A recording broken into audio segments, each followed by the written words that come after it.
Assalamualaikum warahmatullahi wabarakatuh.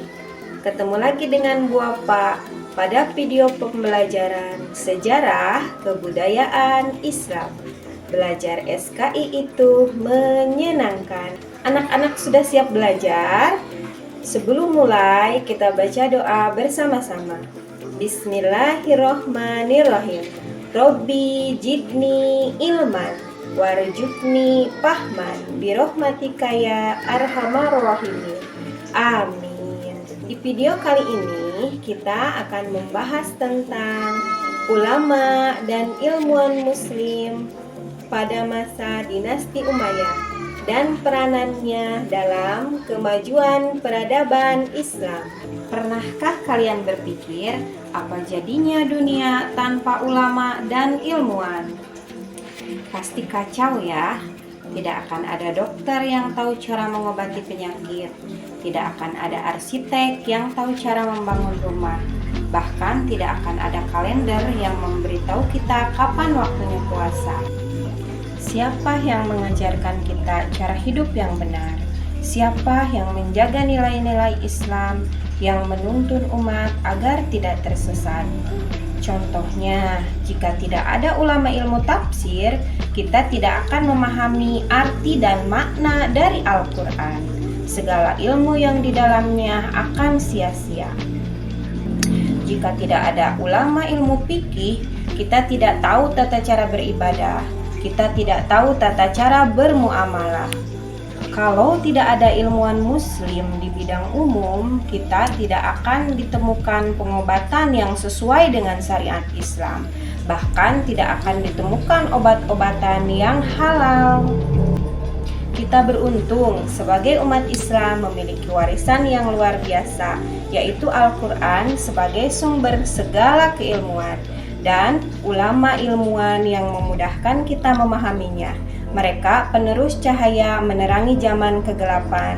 Dengan ilmu dan iman menghubungkan keilmuan kita terhadap Nabi Muhammad Shallallahu Alaihi Wasallam. Pada pelajaran hari ini, kita akan mengenal lebih dekat para tokoh yang luar biasa dari masa dinasti Umayyah. Mereka bukan hanya pahlawan masa lalu, tetapi teladan bagi masa kini dan masa depan. Siapakah mereka? Salah satunya adalah Hasan Al-Basri, tahun 642 sampai 728 Masehi. Bidang ilmunya teologi, tasawuf, dan hadis.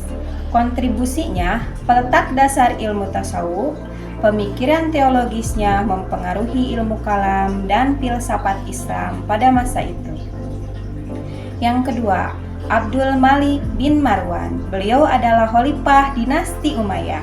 Selain khalifah, beliau juga adalah ulama bidang ilmu bahasa Arab dan administrasi. Karyanya reformasi sistem administrasi dan bahasa. Kontribusinya membakukan bahasa Arab sebagai bahasa resmi pemerintahan dan ilmu, mendorong pengembangan ilmu tata bahasa Arab dan Nahwu. Yang ketiga, Khalil bin Ahmad Al-Farahidi, tahun 718 sampai 786 Masehi. Bidang ilmunya linguistik, sastra, ilmu tajwid. Karyanya Kitab Al-Ayan, kamus pertama dalam bahasa Arab. Kontribusinya sebagai bapak ilmu leksinografi Arab, peletakan dasar ilmu sastra, puisi, dan tajwid. Yang keempat, Imam Az-Zuhri, tahun 672 sampai 742 Masehi. Bidang ilmunya hadis, sejarah. Karyanya pendokumentasian hadis secara sistematis. Kontribusinya perintis kodifikasi ilmu hadis, metode kritis sanad yang digunakan hingga saat ini. Yang keenam, Al-Hajjaj bin Yusuf, tahun 661 sampai 714 Masehi. Bidang ilmunya bahasa, politik, militer.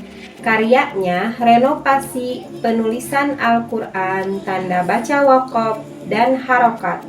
Kontribusinya penambahan tanda baca dan harokat dalam Mushaf Utsmani. Kontribusi besar terhadap standarisasi teks Al-Quran.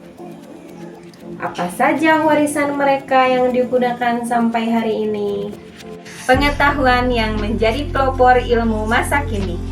Ilmu hadis dan metodologi ilmiah, ilmuwan Al-Juhri dan Ibnu Jurayj memengaruhi cara ilmiah menguji kebenaran sumber.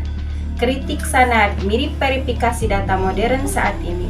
Kodifikasi ilmu dan dokumentasi. Tradisi kodifikasi oleh ulama Umayyah membentuk dasar penulisan ensiklopedia dan sistem klasifikasi ilmu.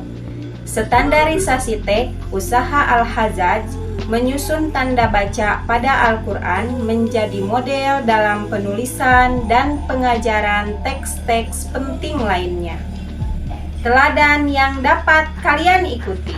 Konsistensi dalam kebenaran, kontribusi ilmiah untuk umat, memahami dan mengkaji Al-Quran sebagai sumber ilmu utama, memahami dan mengkaji Al-Hadis sebagai sumber ilmu pendukung, semangat dalam menuntut ilmu sepanjang hayat, ketekunan dan kerja keras mereka.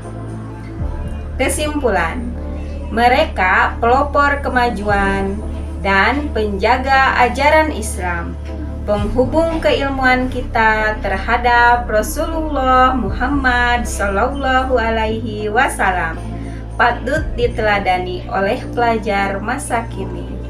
Tidak akan ada kemajuan sebuah peradaban tanpa ilmu pengetahuan, ulama, dan ilmuwan. Terima kasih, semoga bermanfaat. Wassalamualaikum warahmatullahi wabarakatuh.